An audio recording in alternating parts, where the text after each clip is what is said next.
Welcome to the Crosse Commission Saturday Night Power Hour, where we've got so much on our plate that we were actually in a very good discussion right before we even went live, where we came to the realization that the current top 10 doesn't really have much of anything in terms of wins, and this is going to be something we'll discuss through the show. Jake, how did you put it? What is this year? Season has been busted wide open.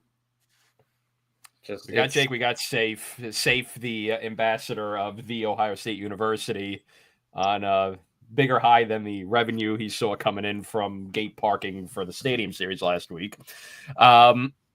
It took a whole lot of time to get up this hill. Just so shameless. This is so shameless.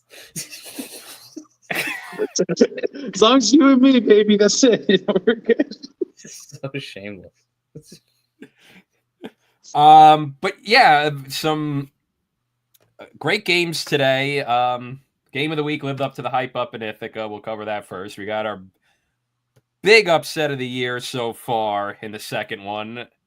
What this game kind of what this Saturday slate lacked in volume, it made up for it with results, I guess is a good way to put it.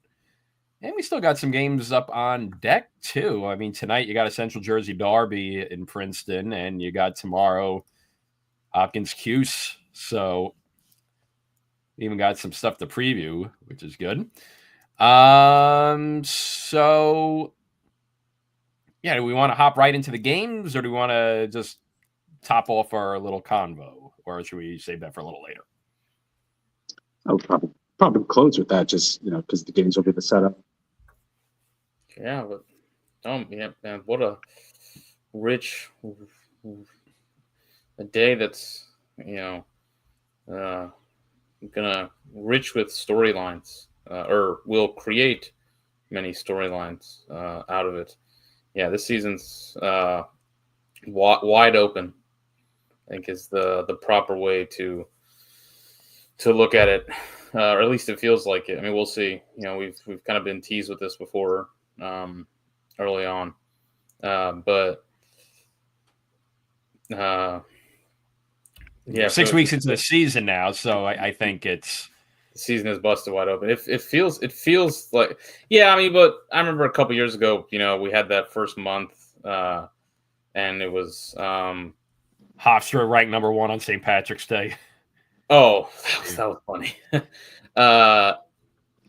No, like 23 was when we had that crazy kind of first month, and then it felt like it was going to be wide open, and then by like 3 weeks later, the ACC won like every out-of-conference game they had in like a 3-week stretch, and it was obvious by pretty much St. Patrick's Day, or maybe like a week after that. Notre Dame, Duke, and Virginia were going to be the top 3 seeds in the tournament. That was a big tease of a non-conference slate we had there. And then they just played each other like they all played each other like twice, and not because that was the year before the ACC did the tournament. So they all played each other like twice, and it was just a good version of Russian roulette because they just kept getting games. They all benefited. Yeah, they kept getting games. They kept getting games and wins against each other. It was the opposite of the year before, where it was bad Russian roulette. Yeah, that was Russian roulette. It's what it is every year, right? Like we always say, like it's the ant and grasshopper fable. Like if these out of conference games is like the ant, like storing food for the winter, so that when you get to conference play and it is a fight for a knife in the mud, you're at least going against teams that are like within the top 15, top 12 RPI. That's why the ACC has always been so dominant. 2022 was a little bit of an anomaly because like they didn't have those out of conference success. So like I was saying, like I think it was more of like a lot of teams are bubble or bubble out right now. You know what I mean? Except for like Princeton and Maryland, and to an extent North Carolina, it feels. But it's like I think that's why it feels a little bit more wide open than before because of just the nature of the season. People just unexpected out of conference. Harvard, what they've done this year, credits up, but it's like they kind of like changes the the alchemy of everything. Now that Cornell lost, it's just everything's like kind of in play. Have the ball's up in the air. Princeton and Maryland definitely, and like you said, like the Tar Heels to an extent as well. But like everything else is right there for the taking. But like it's kind of a little bit weird now. Like what is a top 10 win? Yeah, I would even. I mean, Carolina's really it's that Hopkins win. Which it's Penn State. I guess we got to throw Penn State in there. It's a quality win. Yeah, but I mean, Penn State's Penn State after today. Penn State's not the same. It's one good. They got one good win on the board. Maryland and Princeton, two that have stacked. I mean, just stacked wins and wins on. Yeah, we were running down the top 11 of the current media poll before the show began. We're saying, okay, Maryland's racked up really good wins. Notre Dame does not have any big wins. Cornell does not have any big wins. No. Princeton does. Yes. Army does not. No. North Carolina has a solid win. Yes. Hopkins. I think a top 10 win. They beat Hopkins. Yeah. Hopkins depends on how Georgetown shakes up, but as of right now, that's their best win. Decent, not good. Decent win could be better. Penn State now does have a big win. Because before today, they were leaning on that Colgate win. And Navy. Duke, again, okay wins. I don't know what their best win right now is Michigan or Penn. Okay, but still nothing really too big to write home about. Georgetown, also no. Their big win is also Penn. Syracuse, no. Their biggest win at this juncture is, I guess, Utah because they beat Ohio State now, I guess, is their best win. Utah, how many games in a row? Utah's record is what? Utah lost again today to Dartmouth, so they're 1-5. Yeah. So Utah hasn't lost. The Utah-Ohio State game was just... Maybe Jacksonville. Jacksonville's on a 5-game heater now, I guess. I don't know. But point being, Syracuse does not have a big win. Harvard does because they beat Syracuse. No. Like, if we talk big win top 5, these are the teams with top 5 wins.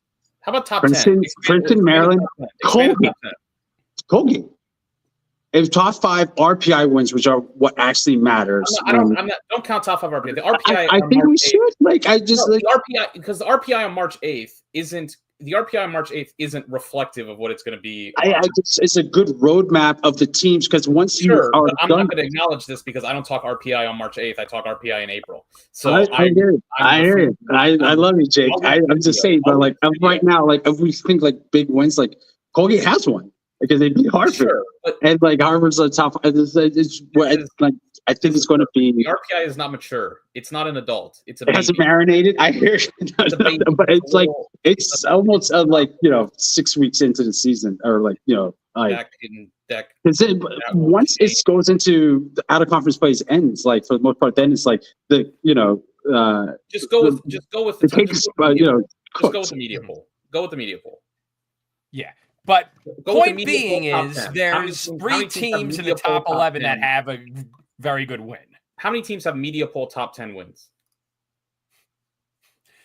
Maryland, Princeton, Colgate. North Carolina, Penn State.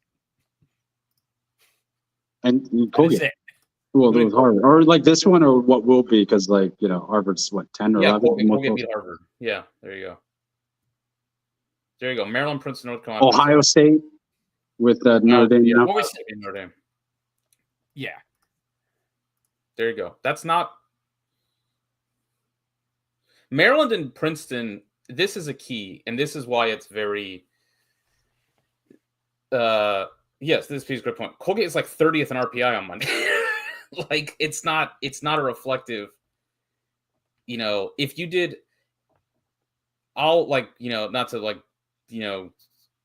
do too much of it, but Mark was like, Felix Stick was like kind of like sharing with me. It's like if you actually did a tournament, if you tried to do a tournament kind of deal based off it, like Navy would have been in the tournament if you tried to do a like reflection off like a accurate and they lost to Lehigh Friday. Granted, that game was crazy. Navy is down to they're just like going up and down the bench, being like, hey man, you want to take some face offs, but you got to wait like 2 more weeks on that. For it to really be, there's a reason we don't do this until at earliest the last week of March is when it's going to look. Who was first in RPI the first day of April last year? I know it off the top of my head. The Yale Bulldogs. The Yale Bulldogs. Where was Yale sitting on Selection Sunday? Home. Their couch.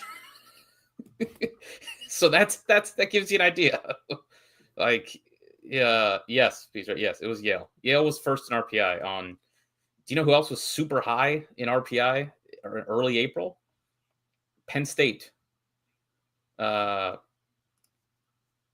did Penn State play in the tournament last year? Road, Georgetown. Didn't even get a home game. Mm-hmm. And they didn't exactly lose many games either. I mean, their losses were to Maryland, Hopkins, and to Michigan. They lost 3 games to teams who made the tournament, and they went on the road. So that gives you an idea of this. Give this time to. It's what the team's wins right now are important because this is probably how it'll shake out. But the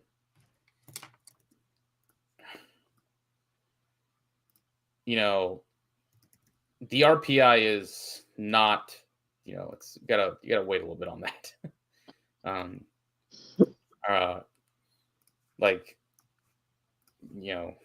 It's going to change considerably. Without a doubt. But it's showing me a trend. It's showing me a trend similar to 2022. Tell me the top 10 RPI right now. Princeton, Maryland. Again, shout out to Zach, Lacrosse Reference Pro. Okay, Princeton, Maryland, Penn State, North Carolina, Harvard, Duke, Army, Fairfield, Cornell, Notre Dame. Fairfield. There you go. I don't think Fairfield's going to be there. They might be there come May in the NCAA tournament, but it'll be via the NCAA auto. I mean, if Fairfield first time stagnation is going to be a good term, Jake. I don't know if Fairfield's going to be there in. I don't know if Fairfield's going to be there in a month. Or if they go undefeated, they might. I was going to say, yeah. I mean, they're stomping on people right now. So we'll see. Here's a great. Shall we get to the games? I guess. Yeah. There's no argument to seed Notre Dame over Sacred Heart on Monday. Still might not be today. Fairfield County, stand up. Fairfield #1, Sacred Heart #2. Let's roll. Let's do this. It's a great. That's a great. Point. But look, it's the last point because Maryland and Princeton. I think what they've done in hoovering up, it feels like the season feels really wide open, and it is. But Maryland and Princeton just took care of their business in a way that the other teams didn't. But it doesn't feel like as long as Princeton avoids a trap game tonight, it's a big trap game tonight. Very true. It doesn't feel like Maryland and Princeton are a clear cut above the rest of the country, I think part of that's too. I think Maryland's defense early in the season defenses are usually ahead of schedule compared to everyone else. So I think them having the best unit sets them apart now, but they might get dragged a little bit back into the pack. I still think they're the best team in the nation pretty easily at this point, but I could see the pack catching up a little bit as the season progresses and the offenses have more time to kind of marinate. So, if Maryland and Princeton turn out to be the 2 best teams in the country, well, this is a different conversation by a distance. Their resumes right now are by a distance the best, but Princeton was ranked what? They weren't even #2 in the media poll. They will probably be. They will be. If they weren't even #3, they had Cornell at 3. Yes. If Princeton wins tonight, they'll be #2 on Monday. But that's what has to.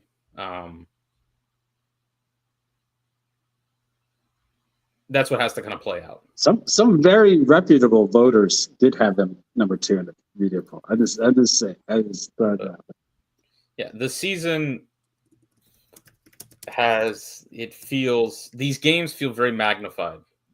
Each result feels very big for each team. Some of these games. That Penn State Cornell, that 30 minutes with Penn State, Cornell, and Michigan, Harvard was pretty crazy. I liked watching those 30 minutes. Ryan, if the people watching the show liked those 30 minutes of lacrosse and really like this show, or at least these first 60 minutes, what should they do? Yeah, if you liked those 30 minutes of lacrosse and you really like the 60 minutes of analysis we're going to put on the clock in a second, plus the extra time, you should hit the like button and the subscribe button and that bell for notifications. Oh, yeah. All right, so who's on timer duty this week? All right, let me go get my phone. And it's an excuse to put the Desco meme on the... Yep.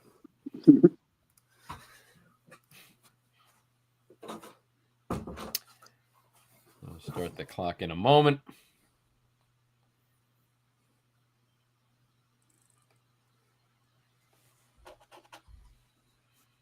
All right. Starting off with, if I had a nickel for each time Cornell blew a multi-goal lead late in heartbreaking manner with Tambroni on the sidelines, I'd have 2 nickels, which isn't a lot, but it's weird that it's happened twice. Penn State 13, Cornell 12 in overtime, a game where Cornell was up 12-8 in the fourth quarter, but then they couldn't stop committing penalties at the end, gives Penn State a 2-minute unreleasable man-up opportunity, which allows them to claw back, and after a 30-second penalty to end the fourth quarter, which means no face-off and Penn State possession, and getting a ground ball back when it looked like Cornell had forced a turnover to kill the penalty, Penn State comes along with the victory. Now, all of this is amplified by the fact that Penn State was missing half of its offense heading into this game. Their entire starting attack.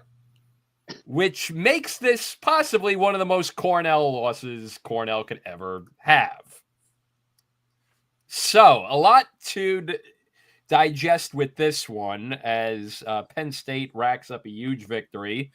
That gets them now to a record of 5-1. Mm-hmm. Only loss was an OTL against Princeton. They would have gotten the Bettman point for that one. And have a top 5 win over Cornell on the road. So a lot to digest with this one, to say the least. Ryan, as you say, lacrosse is a game of runs, right? I mean, like, that's what Cornell popped off, like, which may have appeared to be like, difference maker up until the penalty with like 2.5 left. Like, that was kind of the difference.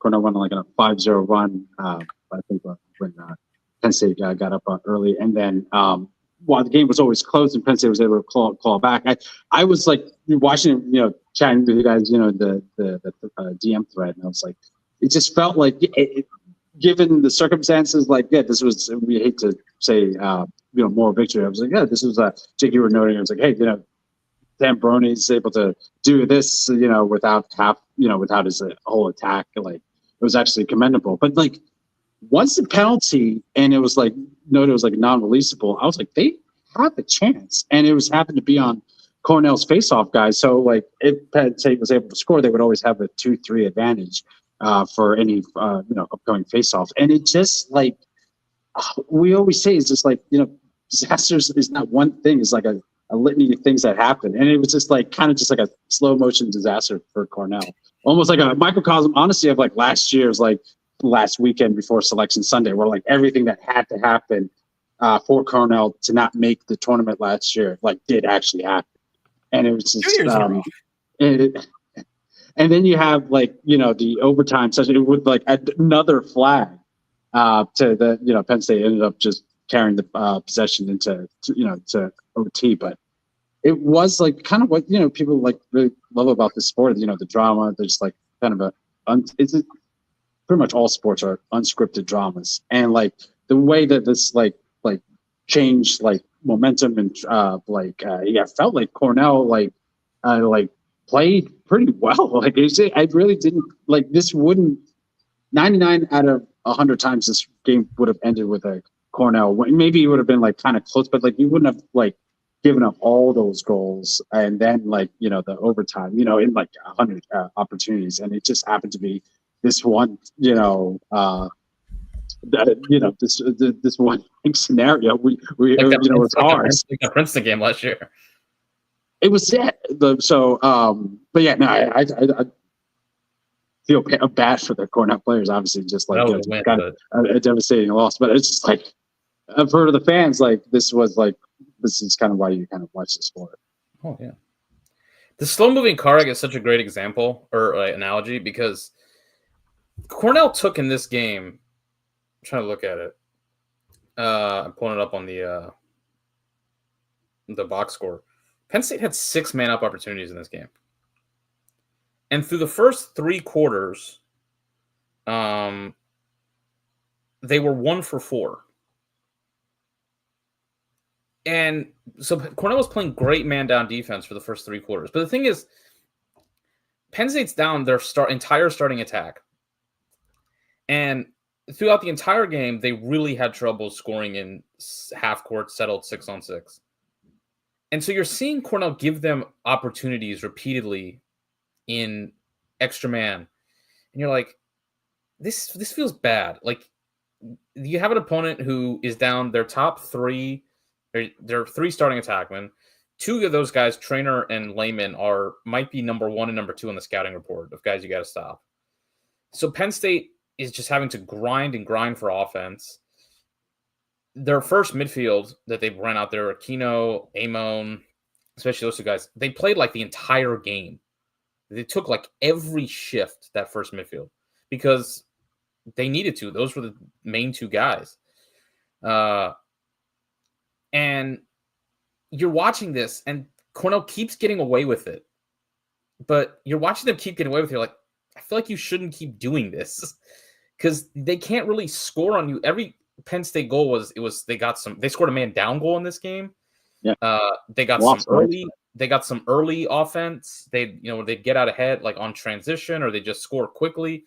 Anywhere where Penn State could try and find anything that the more it got in the shot clock, the worse it was for Penn State because they just didn't really have the personnel to keep up with them in this game. And Cornell's man down defense did play great for those first 3 quarters, but it's like, why give them an entry into the game?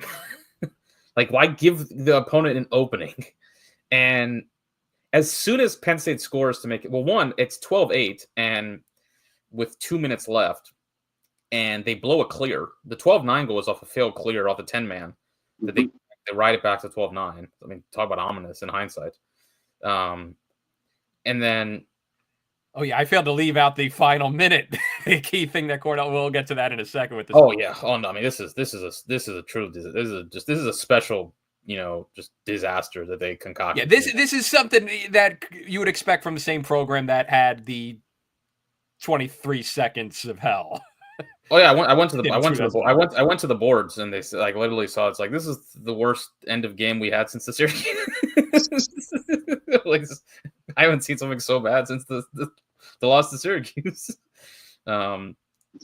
So that's the 12-9, and then as soon as they get this penalty, and it really felt like the game was on, it was like a spinning top. It's like, all right, if Cornell can kill it, it's probably it. And then Penn State scores, and it's like, uh-oh. Because again, you're giving them an opening into the game. And it's, as you said, it's like just a slow-mo card. They score 12-10. And Jack Casket in Cornell's face-off man's the guy who takes the penalty. The 2-minute unreleasable. So you're down the face-off guy. They get it to 12-11 pretty quickly after that. Then, as Ryan, and then this is where it gets full Cornell. Yes. So Cornell wins the face-off. A backup face-off guy gets a crazy ground ball, They just barely get it into the box for the timeout. I mean, inches. Otherwise, before the ball gets jarred loose. And then they put in the hands of CJ Kurse, might be the fastest guy in the country. And it's like, all right, well, we should be good there. And then Kevin Parham just like pushes him and not legally push, but he just like nudges him out of bounds. Yeah. It's like, what? He just like and CJ Kurse just loses the ball out of bounds. Out of bounds to another defender. Exactly. I was looking down at my phone and I look up and he's like, and Kurse is out of bounds. I'm like, what?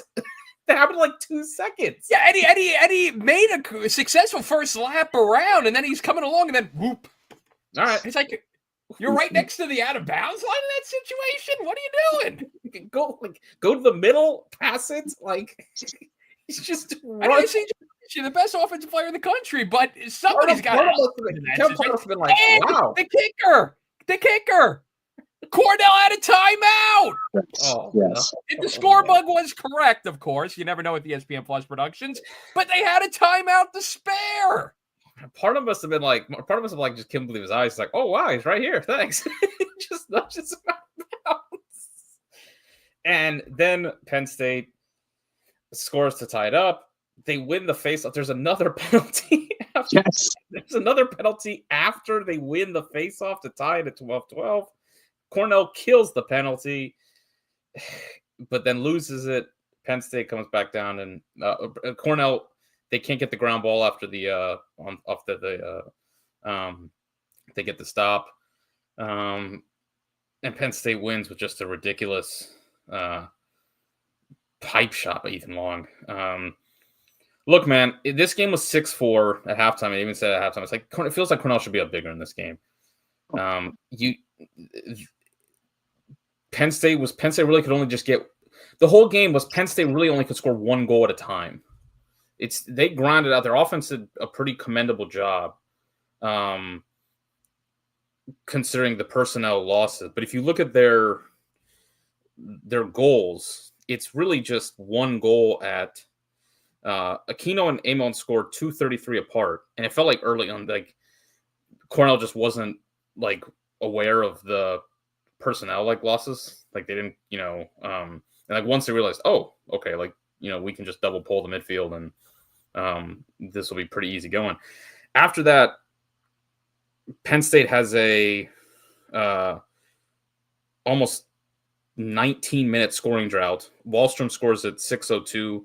Their next goal comes 3.5 minutes apart to get it to 6-4.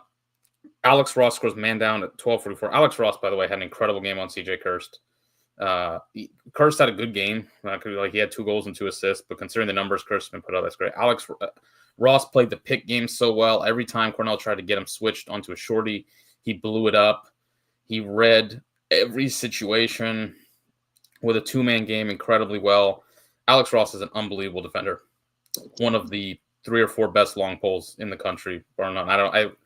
I think he was, I forget where he was exactly placed, like preseason. I think he might have been like 3rd team, maybe honorable mention. He's first team All-American level good for Penn State. He's fantastic. Yeah, that man down goal, like I thought, like really gave him that juice. Like we was talking about like people having like impactful goals, but like especially man down, they're still at the time they're down like 7-4. So like. And even after that, I always felt like don't ever let Penn State stay in the game. Yeah. Yes. Like it just and I don't want to like blame Cornell. I mean, like you're up 8-12 with 6 minutes and 8 seconds left, and like Penn State didn't even like get it cut down to 3 until like 2 minutes and 27 seconds. So it wasn't this was all that. Yeah, I mean mistakes, discipline. I mean the penalty is a tough one. I don't think he intended to hit him. It was one of those just happened. But even still, you got to clear it at 12-8. You have to take care of it at 12-11. And honestly, the man down defense was really bad. It just fell apart. Like the man down defense had been great, and all of a sudden Penn State's just getting very easy opportunities. It was just a composure. It was a composure meltdown overall. Even after the man down goal, though, they don't score again for another 11 minutes. So there's a big 11-minute gap there after 7-5. They scored with Liam Matthews. Will Peden scores at 12-12 of the to make it 9-7. Liam Matthews scores after that. Cornell pushed it from 9-7 to 11-7. They put 2 goals back-to-back with Goldstein and Kaskinen. This is the thing. Penn State's offense was not – they couldn't really string goals together. Cornell was the one who could string goals together. That was the real difference in this game. Penn State's defense played terrific, and this is – I mean, they have a great defense, probably right there with Maryland's in the Big Ten, one of the top units in the country, and obviously very encouraging what their offense was kind of able to piece together here without their starting attack. But Penn State was not going to be able to score 4 goals. I mean, 4 goals in 3 minutes for any offense is difficult, but Penn State wasn't going to be able to put a run together. You did the one thing that could allow them to put a run together back in this game. And yeah, it's scary for Cornell. This is the kind of composure element of it is definitely something they'll have to go back to the drawing board with and look to fix. They get themselves in a lot of these games, you know. The Cuse game last year. With it last week. Yeah, they got away with it a bit last week against Richmond. You know, they were behind for the majority of that game and then just put together a nice fourth quarter. But I do feel like they were playing with fire a bit last week against Richmond. They played with fire again this week against Penn State and got burnt because of it. Even last year, the Cuse games and Princeton games last year were these kind of crazy games. And we're still kind of waiting for them to find this, I think, championship level of consistency or just kind of lockdown sort of resolve. Sort of feels reminiscent of what Virginia had under Lars early on in that tenure, where they can score a bunch of goals, but you have to find another gear. You have to find an ability to put these games away, put out fires, and their defense still has problems. Kaskinen on faceoffs is a nice bonus from last year. Last year they didn't have him, and their defense was porous. He's going to give them some help. I think it's going to improve that defense. They're not going to have to play as much defense as they did a year ago. But yeah, there's some of the questions that we still had last year, I think still apply to them. I don't think it's necessarily maybe cost them the tournament, but it could. I mean, it's still up. It's still, still open for you. For Penn State, I mean, it's the buying stock looks good. It's for everything we talked about. Piece of insider trading cake after. Especially because Brayshawn had not that great of a game. Both goalies did not play well in this game. But to go on the Nittany Lions, though, I mean, that Colgate win looks better and better every week. That Bettman point to Princeton looks better on a week-to-week basis. And now you got this Cornell win. Obviously, the Navy win doesn't look as great after last night, but they're putting together a really solid resume in a year where not a lot of people have solid resumes. Yeah, I mean, beside the resume, I just don't think they have any weaknesses that I'm seeing on this team. They play great defense. Ross, again, I think he's as good a long pull they have in the country. Kevin Parnham, great alongside him. I think their shorties is maybe some question. They still got like a good set of shorties. Face-offs, we talked about. They won 59% of the face-offs in this game. That was their weakness the last couple of years with this team, was the face-off play. They really struggled. They would, in these games, some of these big games, possession differential would be a big weakness for them. And they've really turned that around in the early going of this season. Significantly so here. And the other question mark I think people had with them going in was offense to this season. Losing TJ Malone. Early on in some of those games, they were putting a lot of the load on Matt Traynor. He had some like significant shot volume games, taking upwards, does double-digit shots. And obviously he's their best player. He's going to be the guy they look to. Do they really have, alpha attackman like Malone? Trainer's their guy. I don't think he's as good as TJ Malone is, but I think they have. I look at the pieces they have dodging from the midfield. I think Aquino. I keep talking this kid. This kid's going to be. By the end, he's putting up a goal and 4 assists, and he was the guy that they were trying to. Cornell was trying to shut down today. When they went out, they were sending the extra slide to him from the midfield. So he's a guy who you have to put a poll on to watch and dodge. Amon coming over from Rutgers, he's a guy you've got to really slide and support. They got Dodgers from the midfield. You watch out for Trainer Malone, not Malone, pardon me, Kyle Lehman down there, and they got depth. We saw it today. Guys coming in. Liam Matthews had a hat trick. Heath Lonks with the game winner. And they got guys who've been around. So they got good players who can. They've had enough guys step up that though the depth guys, the question with them was, all right, with what you lost the personnel and offensively, are these depth guys that we saw today, are they going to have to step up into significant roles in the offense? Are they going to have to be the ones to dodge long poles? And I don't think they are. I think they're going to still be able to play depth roles in that offense. So I don't see a weakness really on this. I don't see a weakness on this team right now. A significant weakness. Now, do they have an obvious? Are they obviously elite in any area? Defensively is probably the area where they're elite. That's probably where they're going to have to make their hay if they're going to make a run. Offensively, they look good.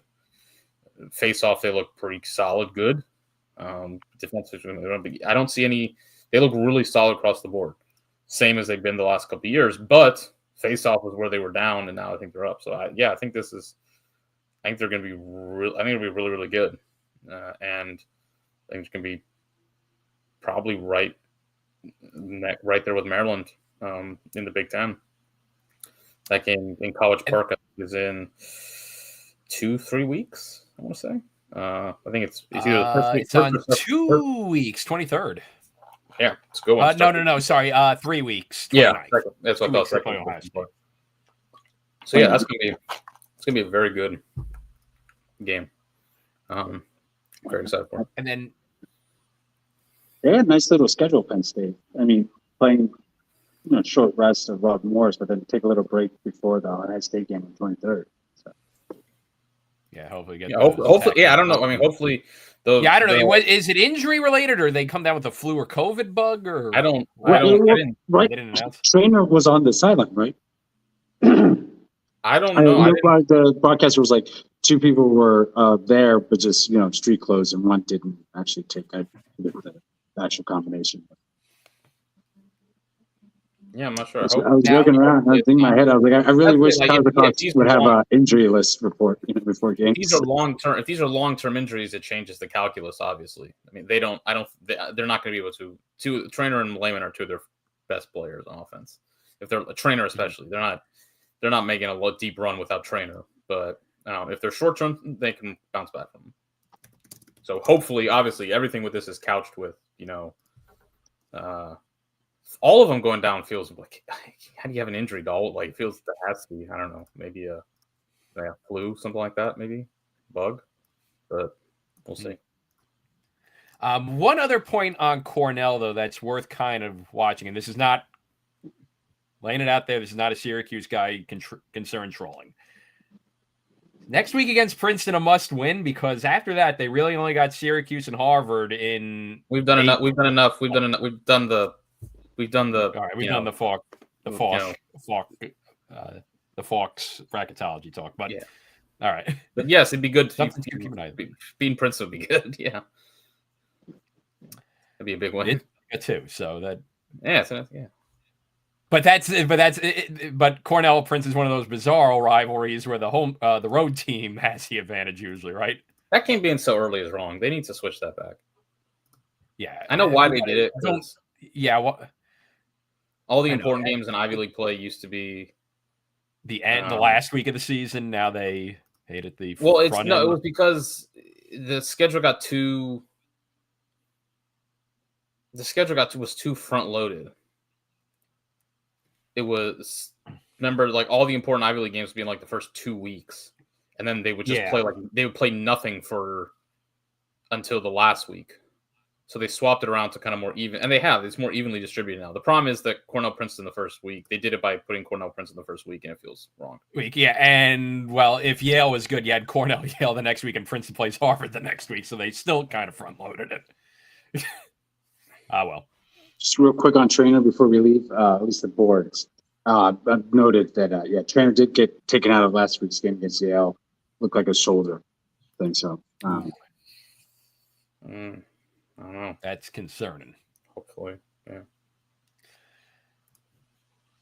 Know what else is concerning? The fact that Safe's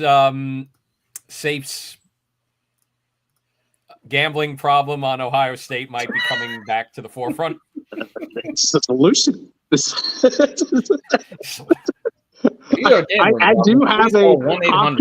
I do have a Penn State, Ohio State Hopkins parlay that is literally live, and rejoice, gentlemen, rejoice. No, you got the two hardest points. No way this could go poorly. Taken care of. No, now that you mentioned it on air, there's no way it could go poorly. No, listen. No, this is definitely not the beginning of like a we only got through the bad part, Jake. Well, at least you didn't go for a 4-way parlay with Michigan, so we've got hope, I guess. Oh, they're all there. If they're $1, is you're just like a flyer, but this is good. So yeah, just for the record, I did mention this was a possibility last year. I forget who was in the chat, but I was shouted down. like shut up. Ohio State's not going to beat Notre Dame. What are you talking about?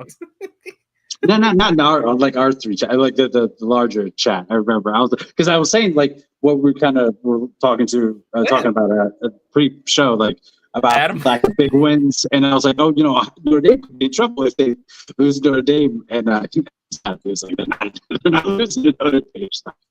Or Notre Dame's not losing to Ohio State. So. Well, Safe, you did have an opportunity to like pick them in this whole pick 'em thing. I didn't want to jinx it. I said for that all the entire time. It's since they lost on Utah. I was like, I'm not going to pick them. I know what's going to happen. I was like, if they make a run,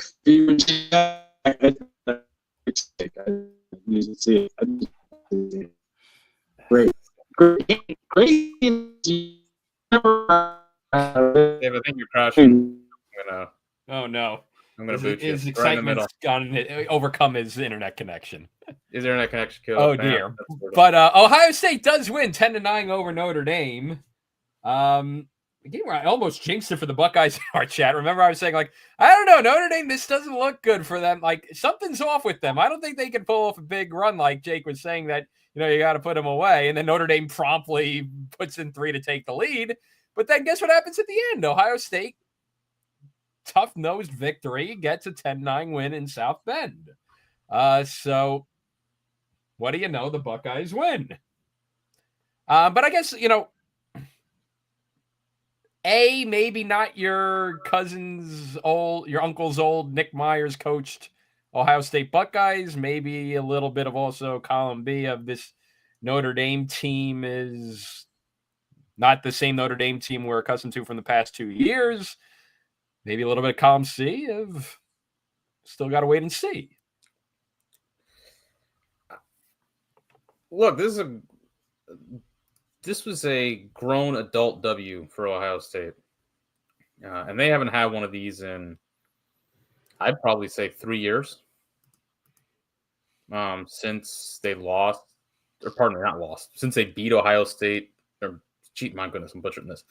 Since Ohio State beat Notre Dame in 2022, I would say it's the last time that Ohio State had a win of this kind of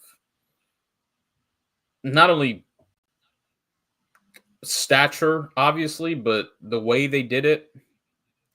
Look, you have to beat Notre Dame. Notre Dame's lost 3 games now in the last 2 seasons. All of them are by 1 goal. It's kind of similar to the streak Maryland had for a while, back like 2016, 2017, 18, around then. Like, if you're going to beat them, they're not going to give it to you. And we saw that, like Ron, you mentioned, Ohio State had an 8-6 lead and had a about 2 minute long possession, up 8-6 with their multiple shot clock resets, a chance to stretch the lead. And it's like, man, this is the opportunity here. You stretch this lead to 9-6, this might be it. And they didn't. And then Notre Dame went down and scored 3 goals in about a minute and a half. And the game changed on that. And that was really, nut up time for Ohio State. Like, you had to, because that game could have gone off. That game could have got away from them very quickly. And I mentioned a bunch. Notre Dame, in close games is so tough. Maybe as tough as anybody, because situationally, out of timeouts, they are so good. You saw it last week against Maryland. I mean, you've seen it so many times now. This game played out, honestly, and I don't think concerning. I don't know if that's the right word, but I think it maybe gives you an idea of this Notre Dame team throughout this year. This game played out very similarly to, maybe identically in some ways, to the Maryland game. Notre Dame had a 5-4 lead at halftime. The score lines, Notre Dame had like a 3-1 lead, I think, in this game. Kind of similarly to the Maryland game. Ohio State came back and took the lead. They held Notre Dame scoreless for a while throughout that second quarter. Notre Dame took a 5-4 lead at halftime. And then right out of the half, Ohio State took the lead back, similarly to what Maryland did last week. Not something you've accustomed to see from the Fighting Irish the last couple of years. Giving up the lead out of the break. And a tough third quarter for Notre Dame offensively. And then, but the fourth quarter, they made their push. There's always the push coming from Notre Dame. They're always going to make a run. And it got down late to an opportunity. A tie game in this case. That last week they were down 1 to have, out of the timeouts, chance to go for the win. And then out of a timeout, Fiok makes big stop. Not once, but twice. Ohio State has a chance to take the lead. One time, can't do it. Notre Dame gets a second chance out of a timeout, and they turn it over. Not what you expect. Last week, Notre Dame had the timeout against Maryland. They scored on one, and then they had the second one where they got the kick save, McNaney, to win the ice the game for Maryland. And so Ohio State gets 2 big stops. They turn it after they had tied it back in 9, and then they execute themselves out of the timeout, a great set to win it. So this was serious stuff for Ohio State. They were tested on the road. They got punched back by Notre Dame. Their defense hung in there, and they didn't make really any mistakes down the stretch the last 10 minutes.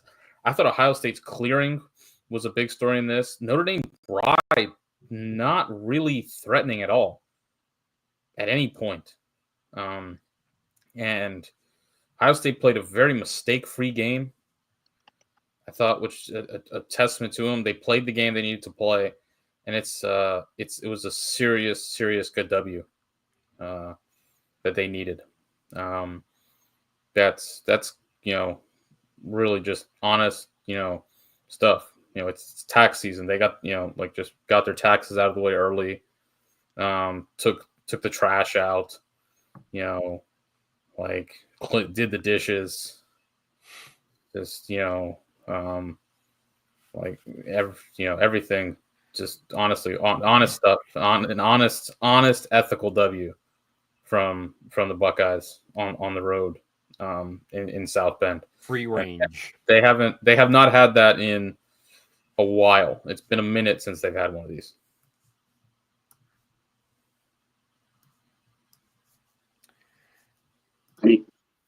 I agree with everything you said, Jake. I just know when we did a preview, I was like, if this game is under 20 goals, I felt combined. I was like, I like that. I felt like that was more of an Ohio State's pace. Felt like that throughout the first half. Even when Notre Dame went into halftime with the lead, I was like, the pace of the play seemed like kind of like what would be Ohio State was hoping for.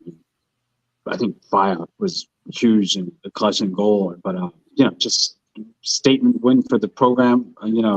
After the loss to Utah at the beginning of the season, it kind of, it wasn't like, oh, this is a total disaster, but you need to see results, and the Virginia win, just the way they did it. I mean, Virginia's not as huge a win as it normally is, but the way they just overwhelmed them in the second half, and just the way they stuck with this game, like with Notre Dame, I thought when they went on that 3-0 run in the fourth, like that, that was kind of a wrap. Like it just didn't feel like maybe Ohio State had it in them to go the distance, but just to be able to fight back, claw into overtime, take it, big win on the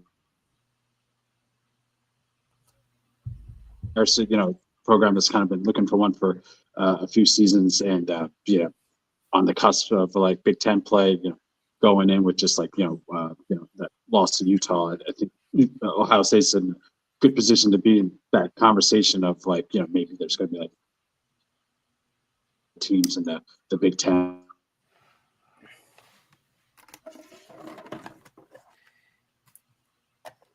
The one question I think with Notre Dame is, because now they're at this point in the season where they still don't have a big signature win yet. But at their best win right now is Georgetown. But it hasn't exactly looked like they've been looking bad as much as they seem like they're just a little bit off. But the issue is, again, with the way Notre Dame schedules, there's not as much margin for error. So what do they got to do to kind of clean things up a bit before they get into ACC play, when they're going to have more, their remaining big boost shots at a big booster of a win? I mean, I don't know if they look bad, but I also don't know that they've looked great either. I think. Yeah, that's the thing. They don't look bad, but they don't look like themselves. It's a weird case. And that's the thing. I mean, like, listen, as much as we want to give them the benefit of the doubt because of the last 2 years, this is a different season. It's a different team. At a certain point, I'm not saying we're here, but at a certain point, it's a new team.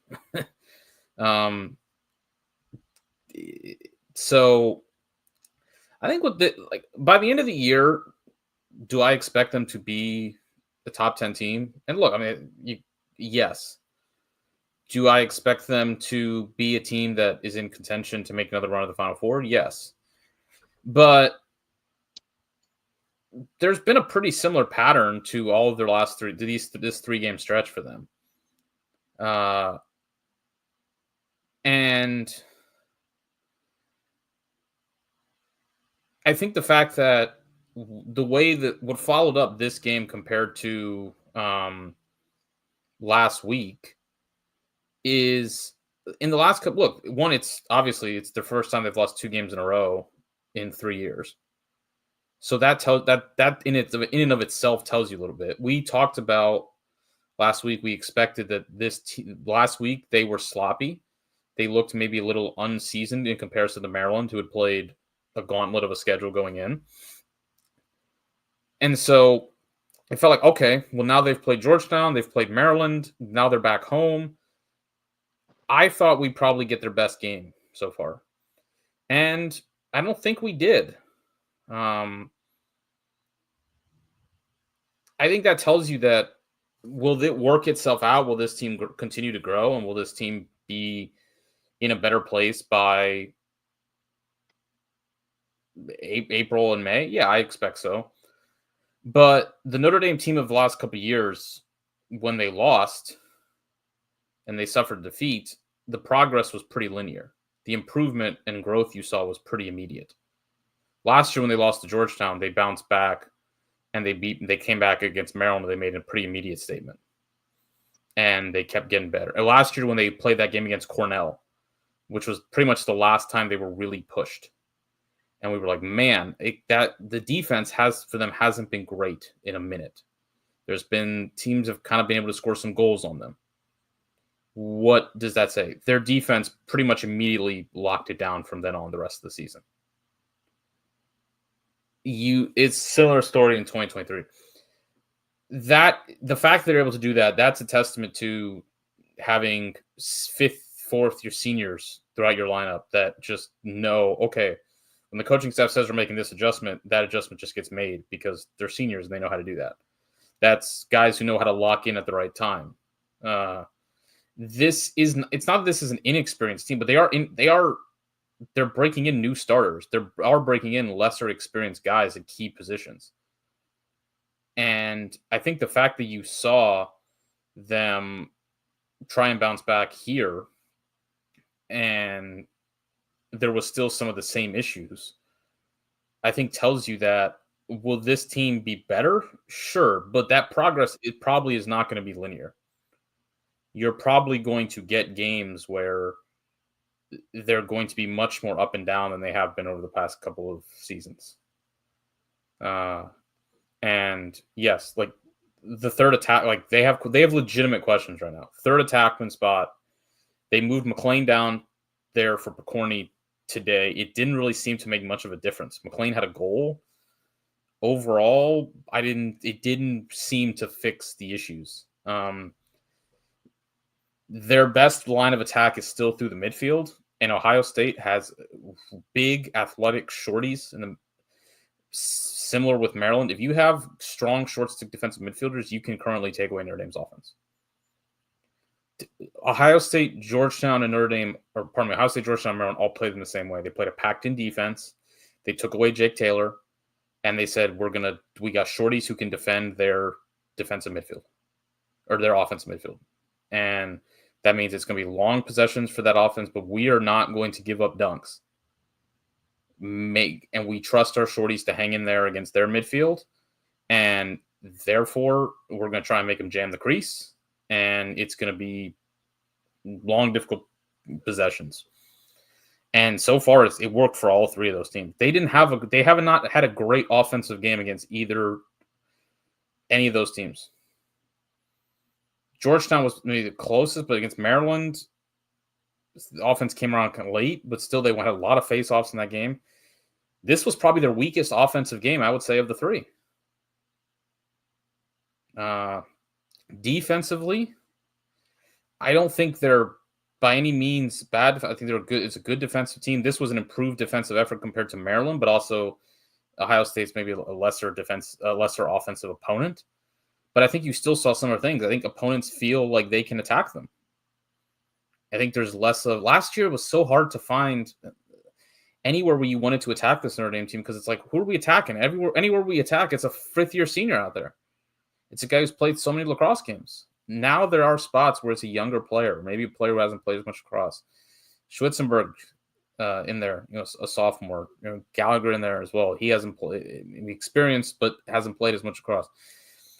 Buchner, I think he's a good player, kind of maybe like number 3 shorty, but he hasn't played as much lacrosse. Last year he transitioned over from football, not as much lacrosse, not as deep as shorty. So I think they're a good team, but there's some obvious questions with them, and they're the last couple of years they gave you they were so buttoned up and good at every situational lacrosse. They had all of it. They just didn't lose any situational opportunity where their awareness was off the charts. That's where that experience comes in, and they've lost a bit of that.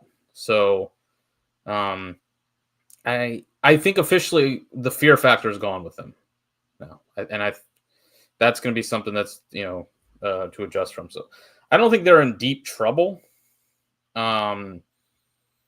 yet, but this tells us that working through this is not going to be as easy as maybe we thought.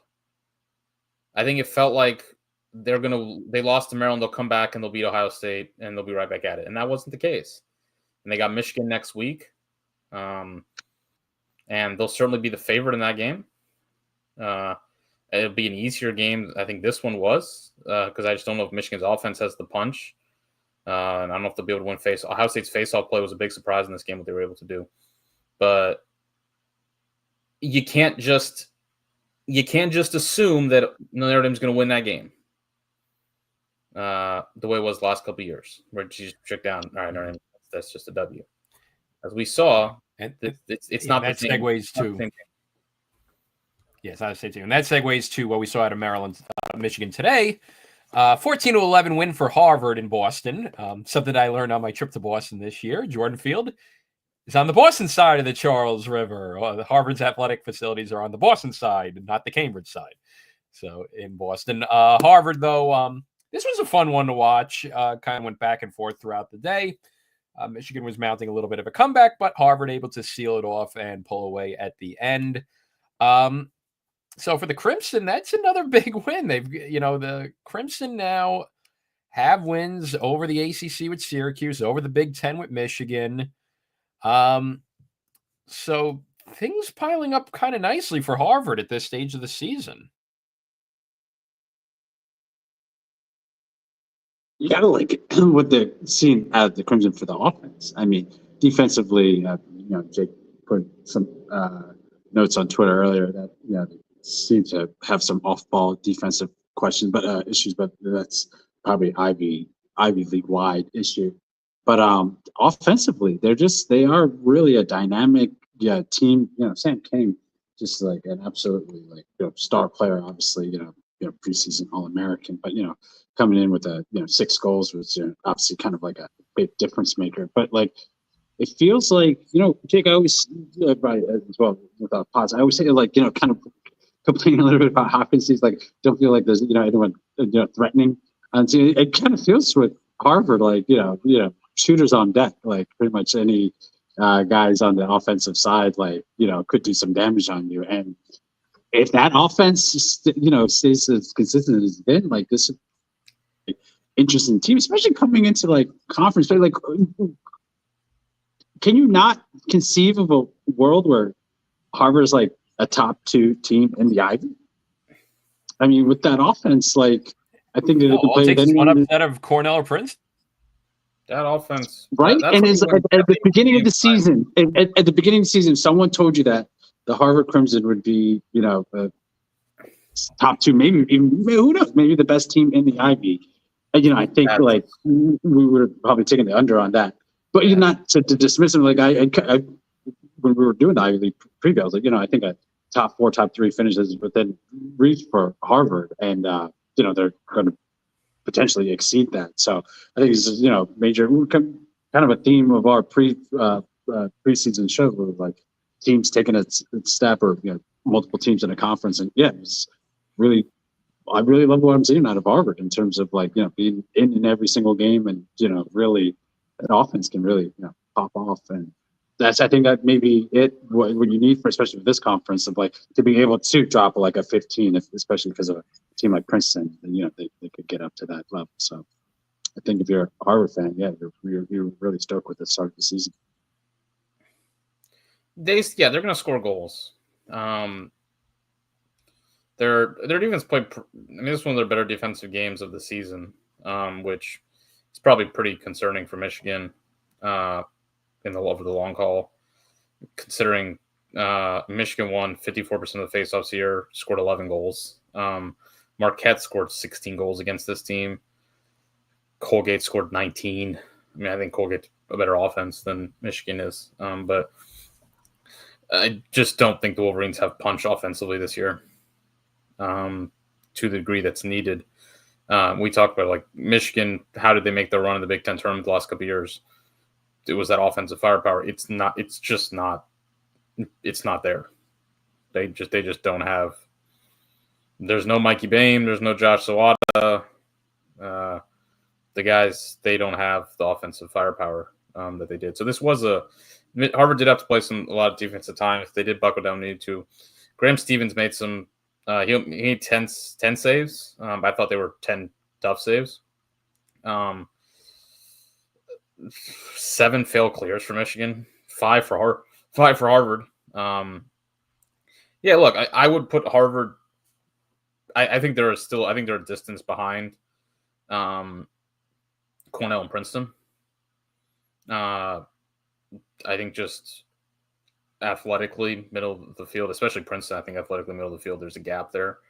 Cornell, if that game could be pretty nuts. Considering what we've seen from both teams, but you win games in the Ivy League by scoring goals.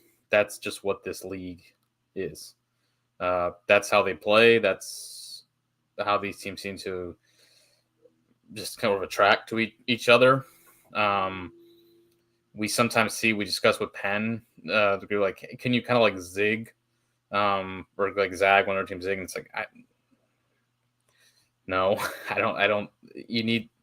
You got to run with the runner. You need like a replacement level offense. You know what I mean? Like, well, yes, Penn's offense is it looks bad, but it's like what was Penn's best year? It was the one year where they actually had a great offense. No, 2019. Like, it's just the nature of the league.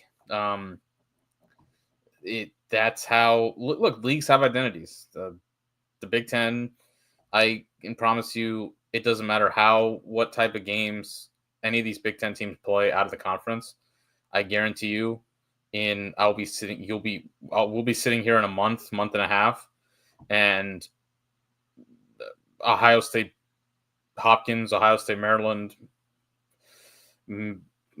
Hopkins, probably maybe Penn State, Hopkins even will be 10-9, and it'll they'll be punching each other in the face, like, and they'll be gouging each other's eyes out. Like, it's just, that's the way the games are played.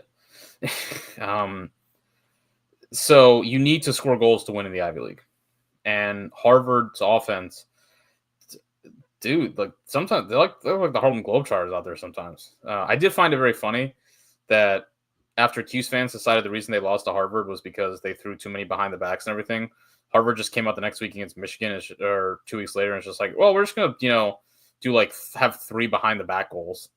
And just, it's like that meme, like the one trilogy, like the guy skateboarding in with like the backwards hat. It's not that hard to throw behind the backs.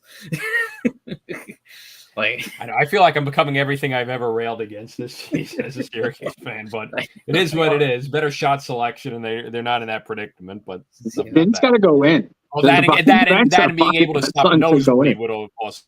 Like, Harvard just throwing it behind the backs, doing whatever they can. They're gonna be a danger in the conference because they play elite offense. Sam King he's a dude. He is a bona fide All-American, low player, 6 goals. Yeah, Jack Spidell, 2 goals, 2 assists. One of them he went behind the back and like broke the net. And everyone else is green light on. They're going and they're fine and they're firing. Defense is we banned the word alpha. Alpha. Ban the word alpha.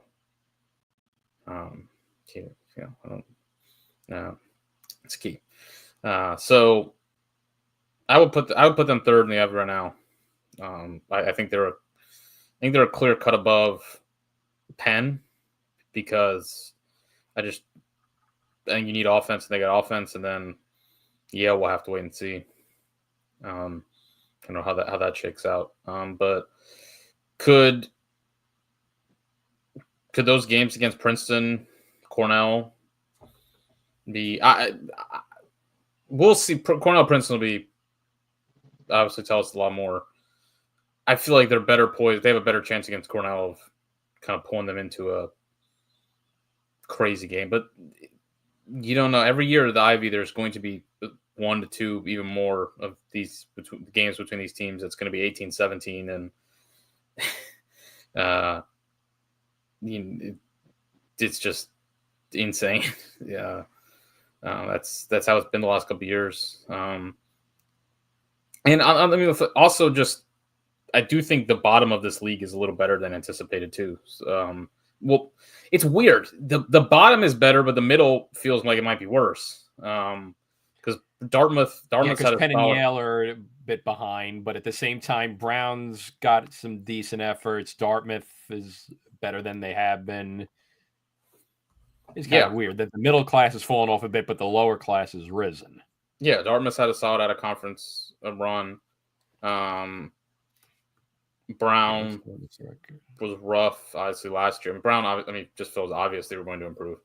But I think they have. So weird kind of how the Ivy League's shaken out. Dartmouth is 5-1 right now. Yeah. Nice second year with Kerwin. So that'll be something to watch for. So that's the thing is, can I see the way they lost that Colgate? Like, I like Colgate, the Raiders. You know, I mean, look, they were my surprise team, so I'm on the bandwagon. But the way I'm tooting my own horn, toot over Harvard right now. The way Harvard lost that game was just stupid. They lost like 19-15, and every Colgate game is. Colgate was down like 5 goals to Lafayette today and won 19-14. Every Colgate game is the same. They play basketball games. Yeah, so let's go around the score. Yeah, Colgate was not looking that good today against Lafayette. Then all of a sudden they go on a huge run and they win by 5, and they nearly put up 20. I don't know if Colgate's actually very good, but I mean they go to the Dome to play Syracuse in 2 weeks. That might be a God, dude, that game. First of 20 wins.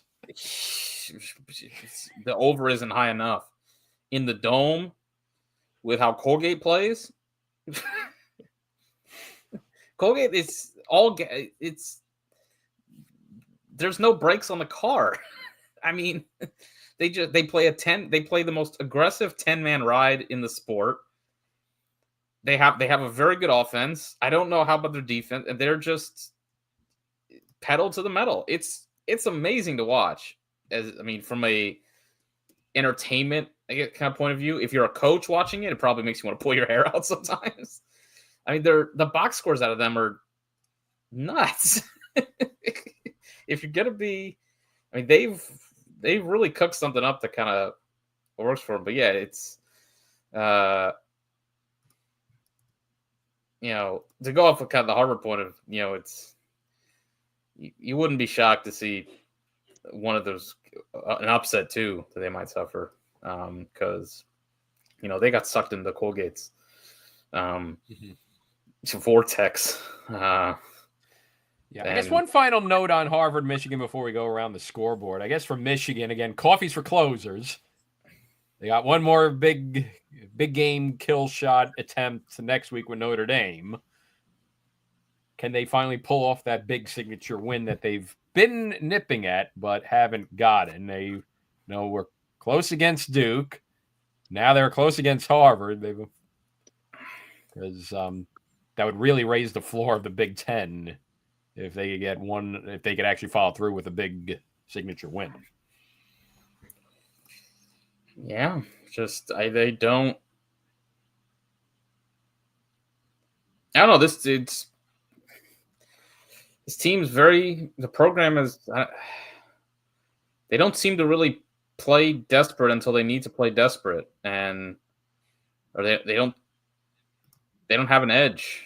They don't have a killer instinct until they need to have a killer instinct, and I think that always is going to inherently lower your ceiling as a program. And unfortunately, this year I don't know if they have the capability to make that same run through the Big Ten tournament. We'll see. I mean, obviously, the opportunity is going to be there with how the Big Ten tournament's set up. So, and look, the Big Ten's a dogfight. There will be close games in Big Ten play. You just know it. They will be in. So, and obviously, they play better when things are more desperate for them. But yeah, there's still a makings of a good team here because they're defensive. They have a very good defense. I think they might have one of the best defenses, maybe the best defense Connery's had, but they still haven't quite figured out how to put it all together for a full season and match that, take that desperation and the killer instinct that they play with honestly, in some way, you could probably look at it. The record in close games under him is probably very bad, because their wins in the Big Ten tournament, their runs, they blow teams out. Like they just hit an extra gear and they run away with it. But I think if you probably look overall at the 1-goal games over the course of his tenure, I don't think it's very good. I think this has been a problem with them for a while, of closing these games out. Because again, when you look at last year, they blew Penn State out in the final. They beat Hopkins in the semifinal pretty comfortably. The year before that, they beat Penn State and Maryland pretty comfortably. So it's not as if their tournament runs have been close by not tight margins. This is Michigan losing close games is unfortunately a feature, not a bug. It's not just a this year problem. It's been a multi-year problem. Let me look at it. We go around the scoreboard.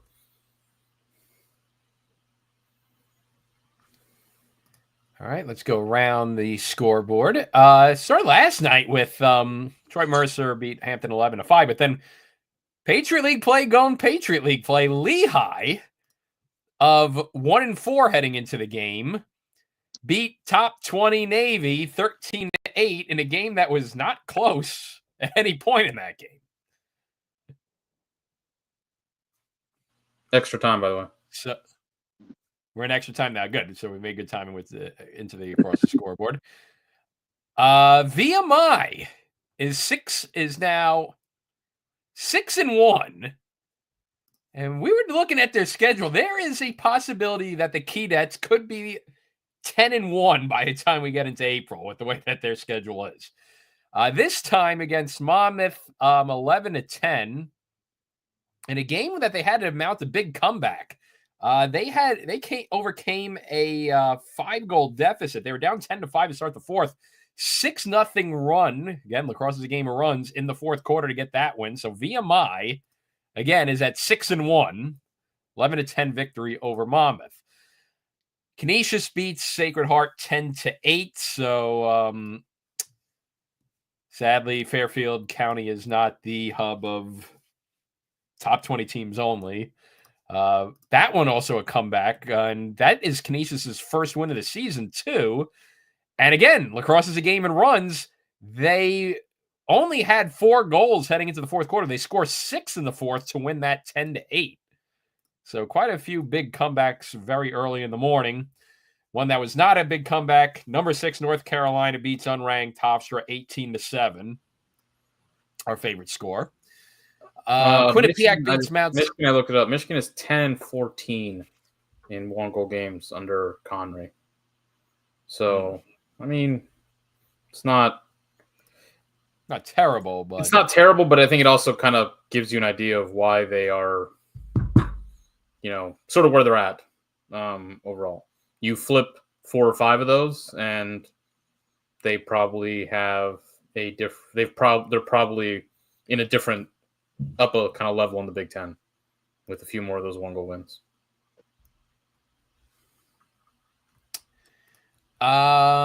Richmond rebounds from their loss to Cornell last week, 14-8 win over UMBC. Duke beats Air Force 16-11. Bellarmine 13-10 over Robert Morris. Binghamton beats their SUNY and Old America East rival Stony Brook 12-10. So the non-con from hell for the CAA continues there. In Patriot League play, BU beats Bucknell 21-10. So BU rebounding from the Navy loss last week to get their first Patriot League win in the books. Bryant 9-6 over St. John's. Talked about Colgate already. Dartmouth, as we mentioned, very good start to their non-conference slate. 11-9 over Utah. Kind of surprising one in New Haven. Yale finally gets their first win of the season with a 15-10 win over Denver. That was not that close. That scoreline's a little bit deceiving because Yale was up big in that one. So the Elis finally get off the snide, but the Pios, boy, the rough non-con stretch continues for them with that loss. And they still got Ohio State and Duke to come. So they have work to do before getting prepared for Big East play. Fairfield keeps their undefeated. Yeah, Denver. That. Yeah, Denver. Not. I mean, I'm trying to, once again, our buy sell. Follow us for stock tips because we sold some Denver stock this week. I didn't want to, go all the way off because I still didn't think, this was a particularly a bad team necessarily. I didn't think their early season performances were super cause for concern. But Yale came out right off the bus and just punched them in the face. Sort of like what happened to Yale against Army. And to a lesser degree, Penn State.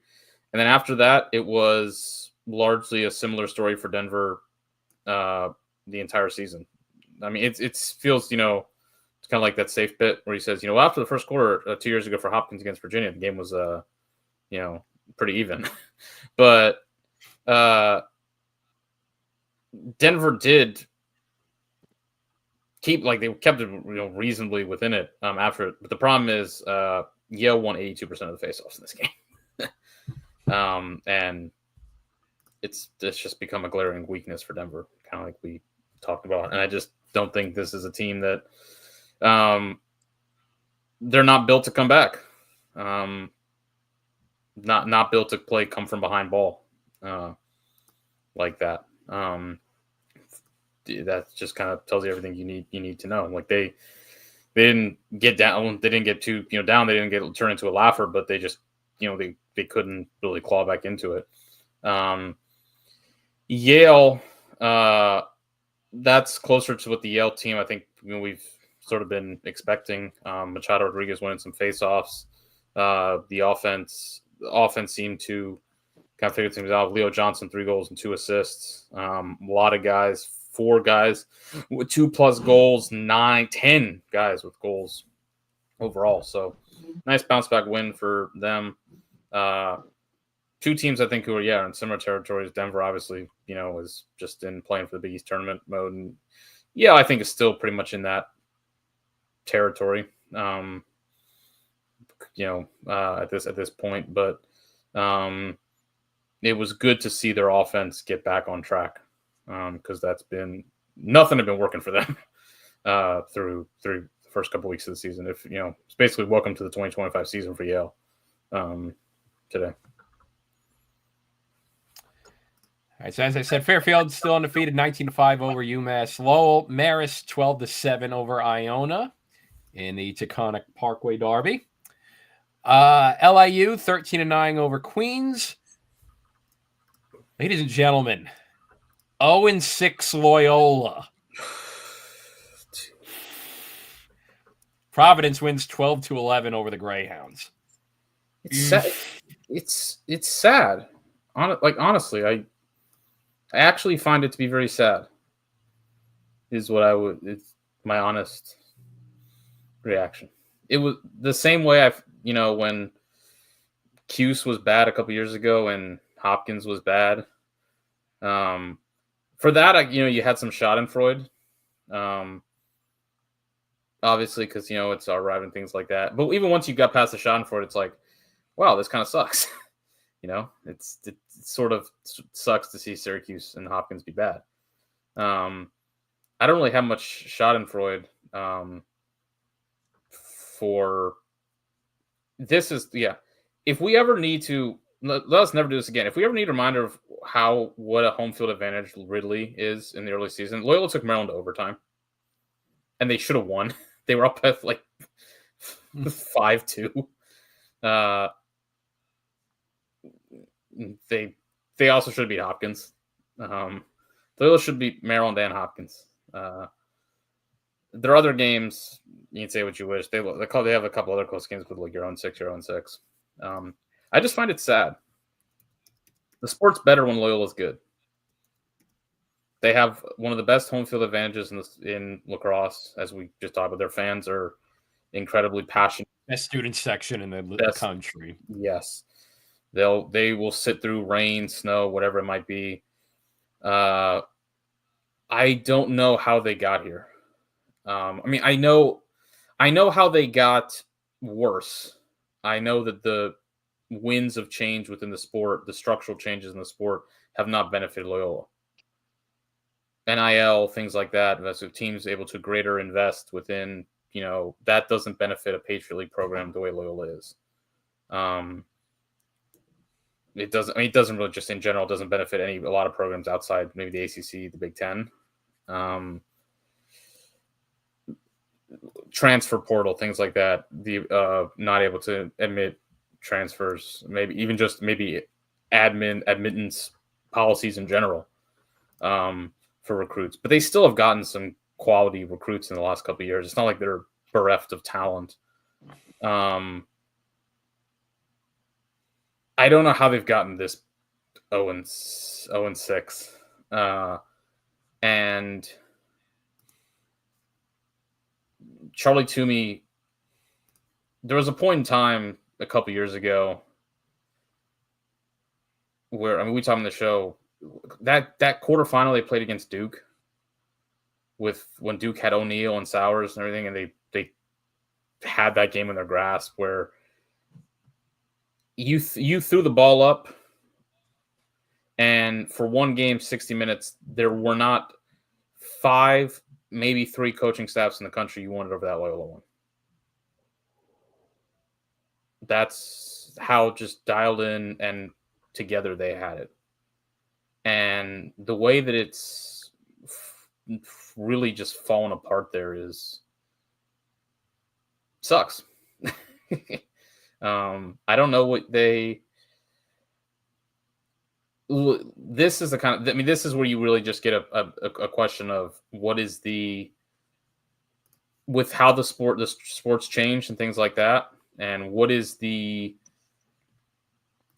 importance of lacrosse at Loyola in 2025? Because if not changed now, this is where you have to sit down and be like, okay, what do we need to do so that this never happens again? Because it's not as if this is, this is crazy, and I don't think they're not going to go winless. But look, they started 0-4 last year. They've been a mid-pack Patriot League program the last couple of years. This is where you have to sit down as a program and be like, what do we have to do to make sure that this doesn't happen anymore? And if that doesn't result in a significant improvement next year, that means change. Yeah, because they're completely winless in non-conflict. The rest of their slate's Patriot League. Yeah. Oh no, they got Taos in non-con in April, but still, it's not good. Yeah, this is where you sit down. You're like, all right, what do we have to do to change it so that we get this program back moving in the right direction, or else, because this is going to be, you feel almost assuredly, an entire senior class of Loyola that doesn't make the NCAA tournament. That's pretty crazy. Yeah, this Charlie Toomey's got because this is and this is the mid-major that broke the mold and won a national title 13 years ago too.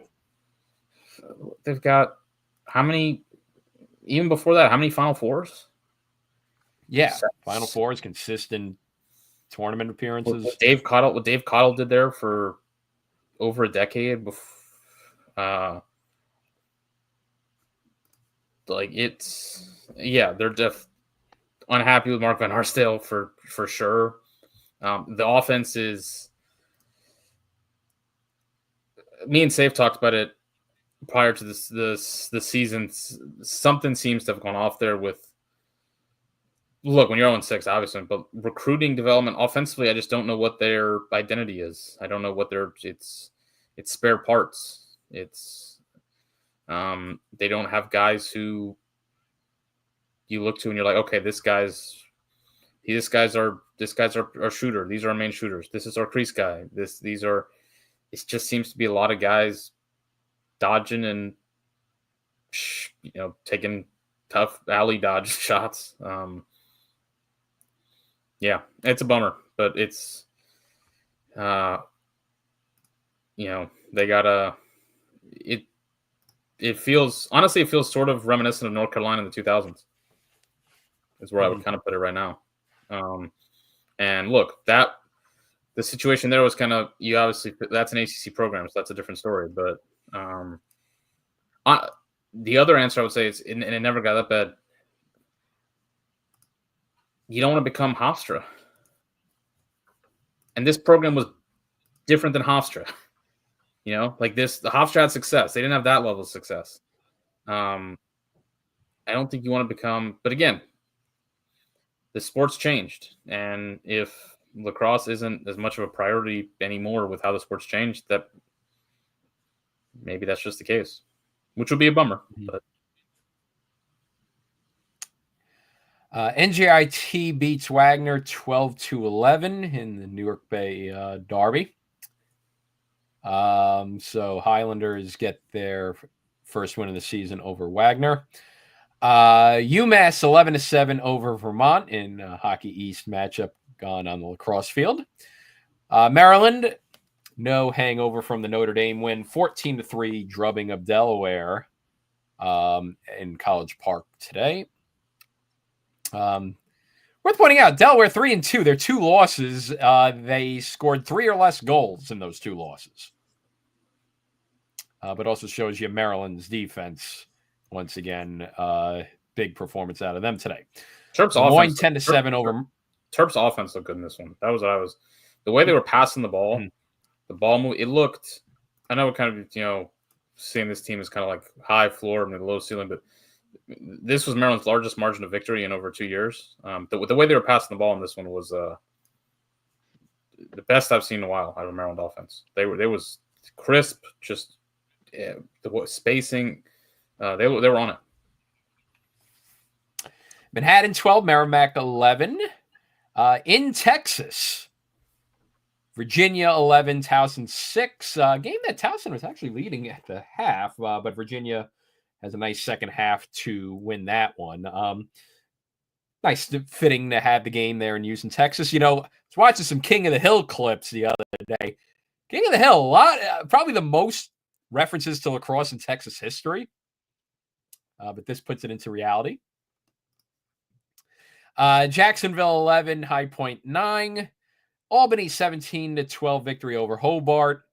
St. Bonaventure with an 8-6 win over Cleveland State. Army starts off Patriot League play with second game in Patriot League play. 17-4 victory over Holy Cross and Worcester. Penn beats Villanova 11-8, including a first half shutout of the Wildcats in a Philadelphia Metropolitan rivalry game there. And speaking of rivalry games, Central Jersey Derby for the Maestro Cup. Rutgers-Princeton starting in about 19 minutes, as well as tomorrow with St. Joe's Drexel in the Philadelphia Derby and the return to ESPNU of everybody's favorite rivalry game, Johns Hopkins, Syracuse. The big one tomorrow at 2.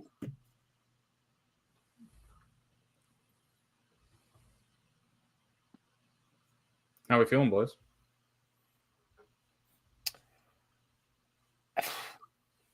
I don't know how much this is heading into it. Is this going to be a fraud off?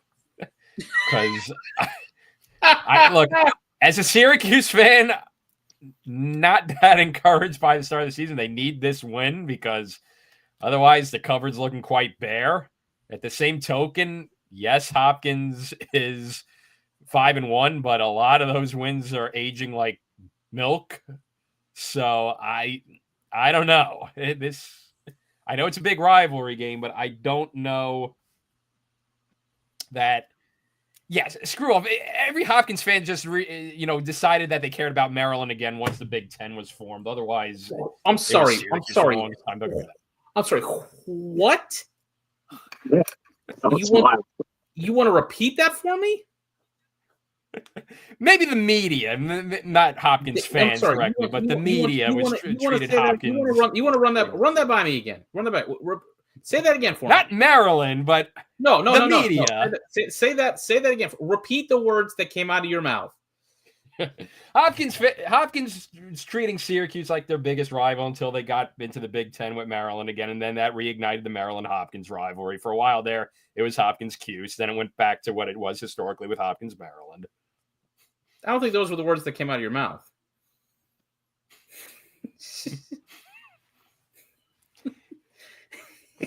I'm sorry. What?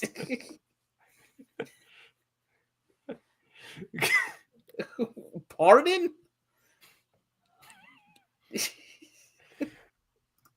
Well, anyway, Hopkins-Cuse is the bigger rivalry. Why? Because the head coach that Syracuse fans want to fire into the sun right now played an important game against Dave Petamala in 1980 whatever. Because he threw some, behind the backs one time, which Syracuse fans have now decided that they don't like anymore. That's why it was the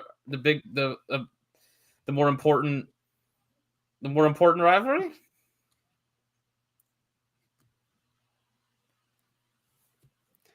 Granted, also keep in mind this is a guy that was living through the aughts and tens before Tillman too. A more.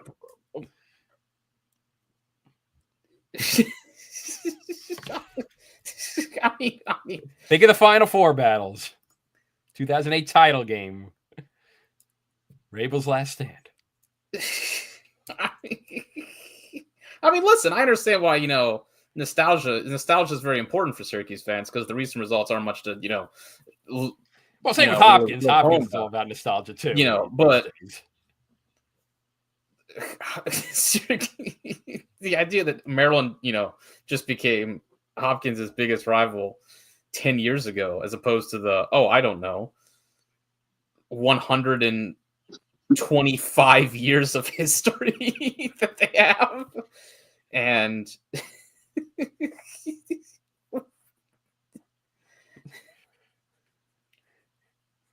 well, anyway, tomorrow's game, I don't know what the hell to expect. I mean, if Cuse can consistently put together a 4-quarter offensive barrage, I think they could. I could see where it's tough where Hopkins can match that offensive output.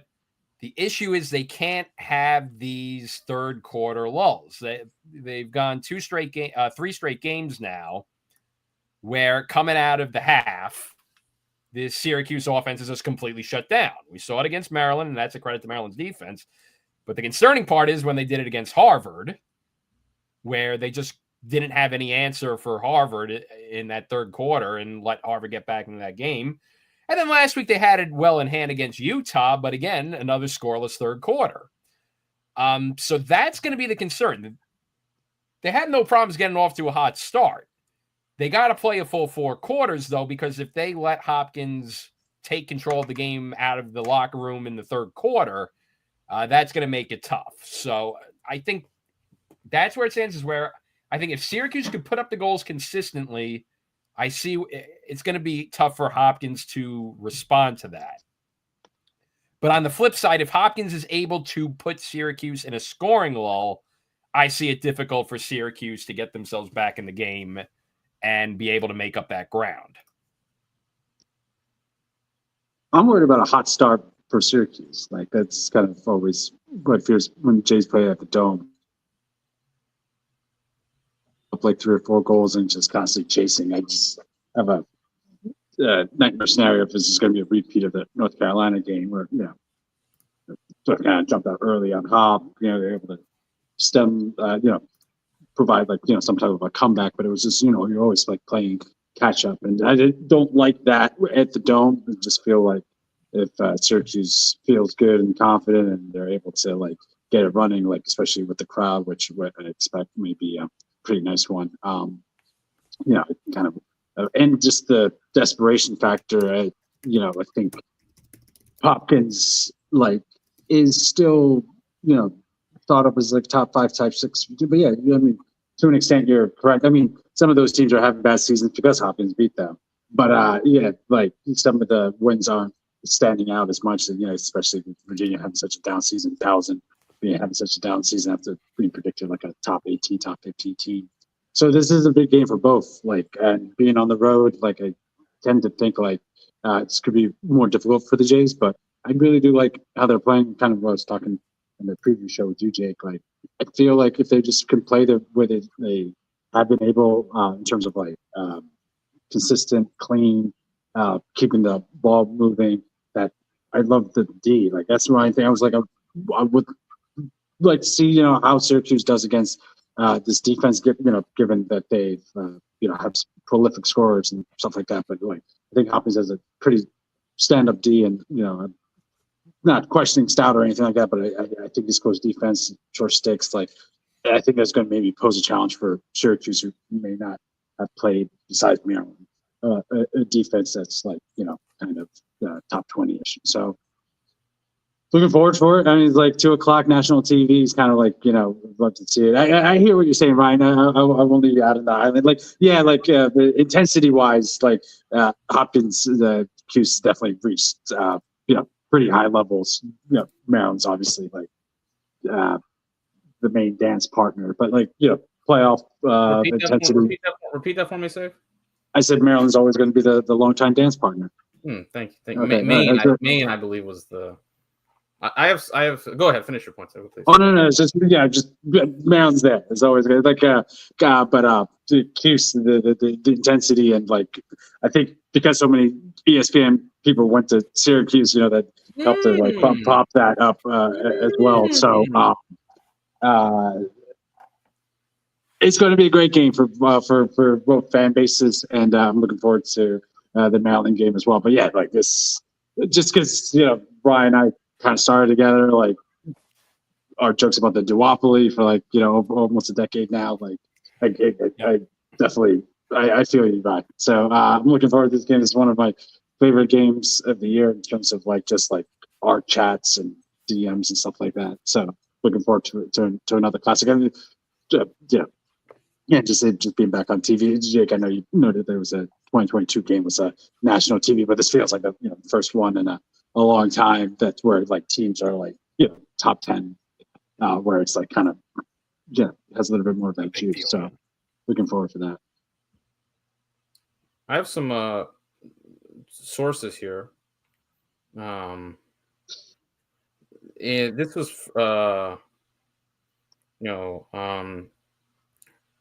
from one in the Hopkins locker room. I know they did this when Petra was there. They might still do it to this day. They have a countdown clock for at the end of every year, at the end of at the end of every year that this game is played, they set the countdown clock to when this game is played again. Safe, do you know what game that's for?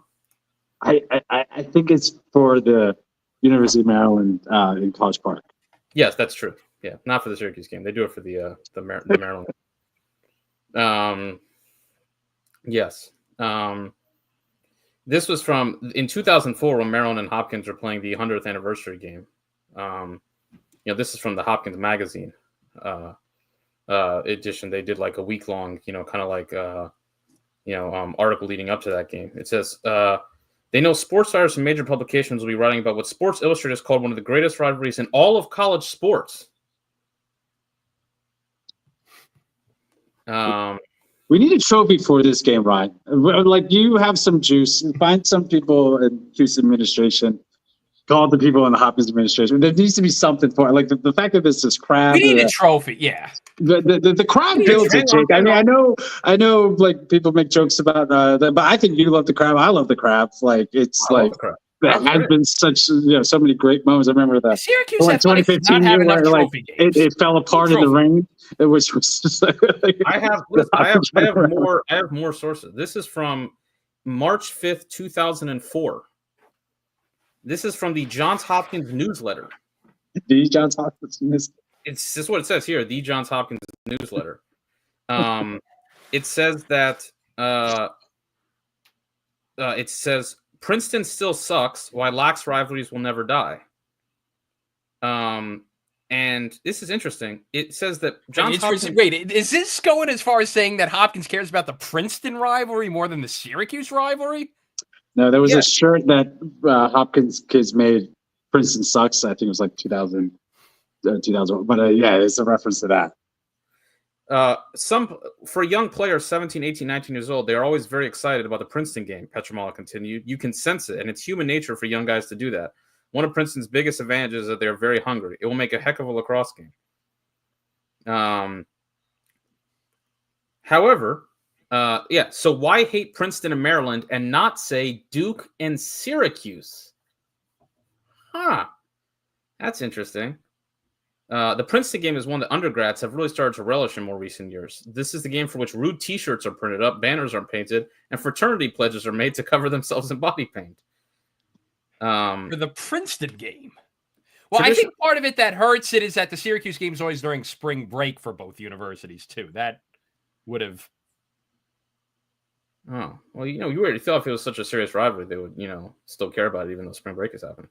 What would the official website like? of Hopkins Sports heralds it as lacrosse's greatest rivalry? In 2004, they still did this.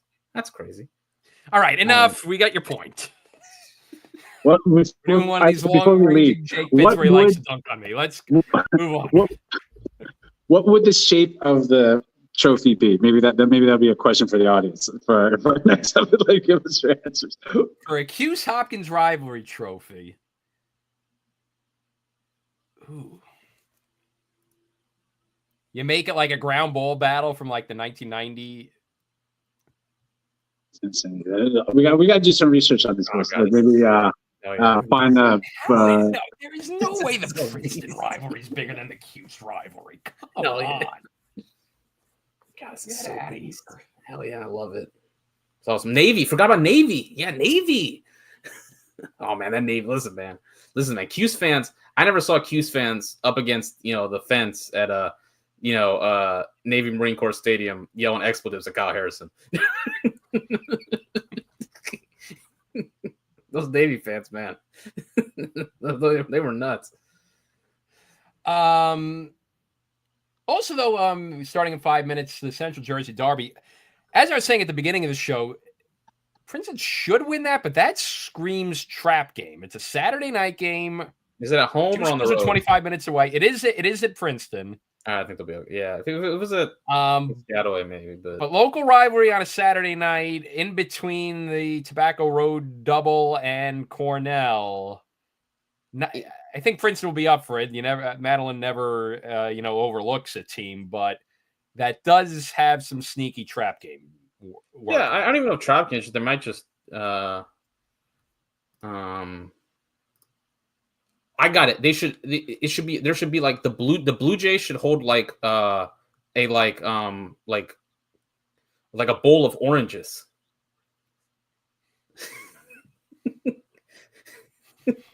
Like the Orange Bowl? The Orange Bowl? What they did. Yeah, like the Orange Bowl. Just have like a Blue Jay holding like a bowl of oranges. There's some great little J cartoons where he's drinking like an orange juice. Oh, Ryan. I know. What's one thing that connects Baltimore with Syracuse besides their love of lacrosse? Carmelo Anthony. The trophy is Carmelo Anthony. It's just like a headband. It's just Carmelo Anthony. It's like a headband that stands on the side, a little stand. It's Carmelo Anthony with a bird, a Blue Jay in one hand, and it's a Carcaterra cup. Oh, call us, I Paul. like it. Call us, Paul. Get on the line. yeah, he's been a friend of the pod. His brother was a star goalie. Yes. There you go. Call us, Paul. We got dozens of these ideas. Yeah. Dozens and dozens of these ideas. Yeah, the Wegmans Cup with Cornell. Got to find a good one for Virginia too. The blue and orange trophy for Virginia. See, Syracuse athletics, literally the only trophy game in the entire athletics department is the Crouse-Simmons Trophy against Hobart. That is the only thing. Our football teams don't have a trophy game. We should with BC cool, at least, or Pitt. Cool. You know, I don't know. Yeah, I'm all for trophies. Like Princeton and Rutgers are playing for in a couple minutes. They got a trophy. You know what else is a trophy, Jake and Safe? What's that? A subscription to the Cross Commission on YouTube. There we go. Very true. There you I go. listen. I like trophies. You know what else? You know what else I like around? What do you like, Jake? I like this Subscribing. video. I like this video. And what do you do if you like this videos? Like, subscribe, and turn on notifications. You smash that like button. Smash that like button. So hope you enjoyed the Power almost 2 hours, but we had a lot of fun there previewing the stuff. As always, you can follow us at college_cross on the Everything app. Occasionally, us as individuals are on the Misery app, but that's where you can find it. But YouTube, if they actually come up with this trophy, that'd be one of our. It becomes immediately our number one bid ever. Yes, It's got a good ring to it. Carcaterra Cup. Carmelo Anthony. The sport that has nothing to do with what Carmelo Anthony played, but it is the one thing that links Baltimore together with Syracuse. Carmelo Anthony. That's hilarious. Remember when he did Eastern Motors commercials? Oh God, man, those Eastern Motors commercials, man, those. We might have to hold this. Wait, hold on, phone. I might have to download a video off of YouTube real quick. That should be like the honorary title of if they ever do a like DMV like series.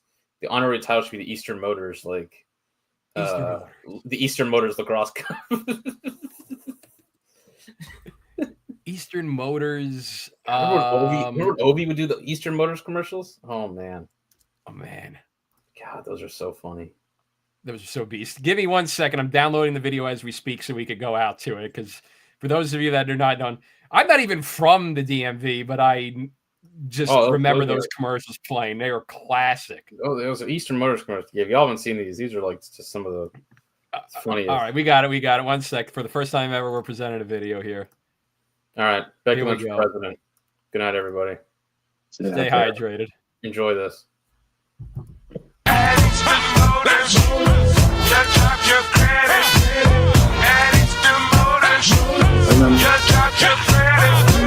Ford, Honda, Chevy, Beamers, and minivans. Over 600 cars, trucks, SUVs. Are you listening, man? Let Eastern Motors put you in a car today. Let Eastern Motors finance it all the way.